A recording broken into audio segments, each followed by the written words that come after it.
Good morning. I'm Dr. Sri Lakshmi talking about physiological vaginal discharge today. Now, what is leukorrhea? Leukorrhea is nothing but increase in the amount of normal vaginal secretion or excessive normal vaginal discharge. It's a symptom and not a disease. Incidence, it is a very common symptom found in one of the 3 patients coming to OPD or gynae clinics. Vaginal infection is the most commonest cause of white discharge per vagina. Now, criteria for defining leukorrhea. Excess mucoid vaginal discharge in the normal, can wet the panty and need to wear vulval pads, non-purulent, non-offensive, non-irritant, non-pruritic. Coming to physiological causes of excessive vaginal discharge, which is due to increased estrogens, maybe during puberty, menstrual cycle, pregnancy and sexual excitement. Now, what is the normal physiological vaginal discharge? What is the normal amount and sources? Normal amount is 1 to 2 ml, which keeps the genital tract comfortably moist and transparent and watery. The normal vaginal secretion is very small in amount, sufficient to make the surface moist.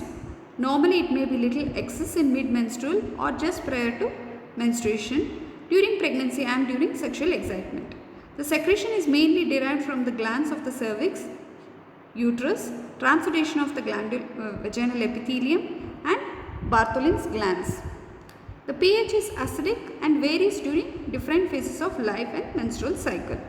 Conversion of the glycogen in the exfoliated squamous cells to lactic acid by the Doederlein's bacilli is dependent on estrogen. As such, pH is more towards acidic during childbearing period and ranges between 4 to 5.5 with average of 4.5. The pH is highest in upper vagina because of contaminated cervical secretions, which is alkaline. Vaginal secretion consists of tissue fluid, epithelial debris, some leukocytes, occasional pus cells, electrolytes, proteins and lactic acid.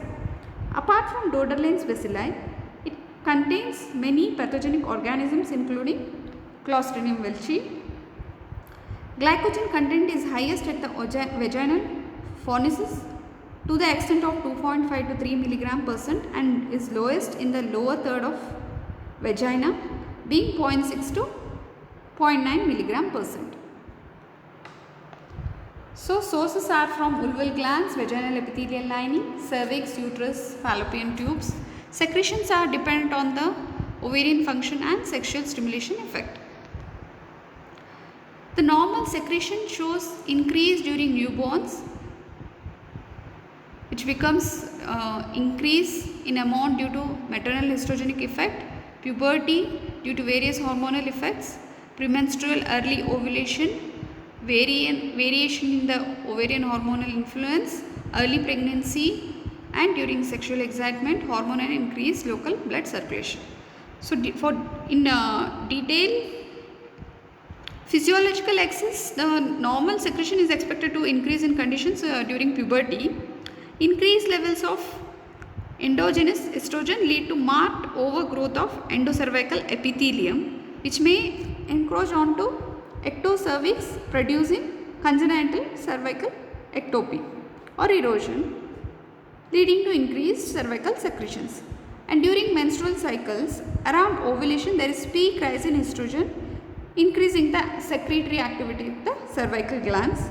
During premenstrual phase, there will be pelvic congestion and increased mucous secretion from hypertrophied endometrial glands. And during pregnancy, there is hyperestonism with increased vascularity, which leads to increased vaginal transudate and cervical gland secretions.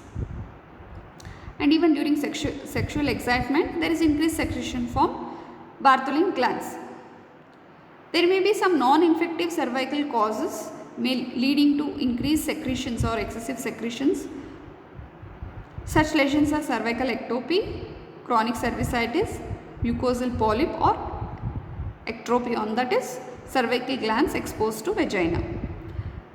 And vaginal cause may be due to increased vaginal transition occurs in conditions like pelvic congestion, uterine prolapse, acquired retroverted uterus, chronic pelvic inflammation, pill users, which produces excess exfoliation of the superficial cells.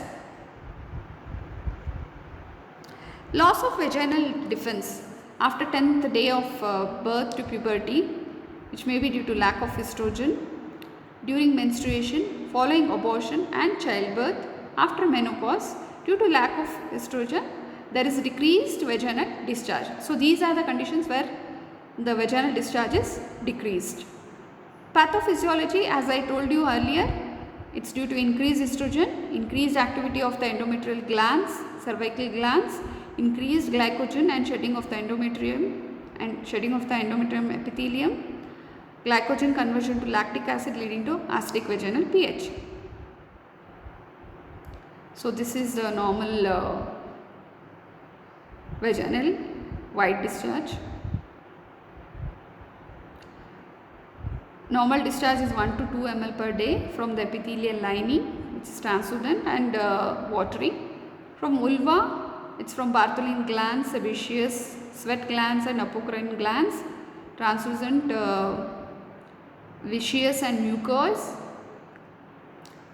From vagina, it's due to exudation of the epithelial layer, semi-solid whitish flakes. Secretion from cervix and uterus is due to uterine and cervical glands, which is alkaline and watery, mucoid containing glucose, fructose, also called uterine milk. Fallopian tubes due to fallopian tubal epithelial lining, it's watery white, rich in albumin. During reproductive life, vaginal discharge pH is acidic, which is 4 to 4.5. Whitish to whitish yellow, semi-solid and transudent, containing all the secretions.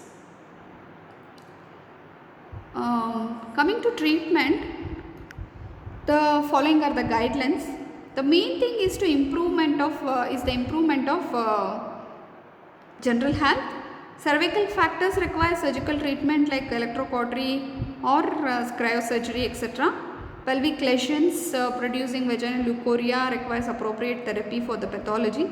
Pill users may stop pill temporarily if the symptom is very annoying. Counseling is required and regular bowel habits should be maintained. Personal and genital cleanliness is important. Daily bath, changing of innerwears in Dettol and drying it in sunlight is important. Wearing good quality cotton innerwears is important. Regular physical exercise. Above all, psychological reassurance, relief of anxiety and worry. Tranquilizers may be useful sometimes. Now, this is all about physiological vaginal discharge. Thank you.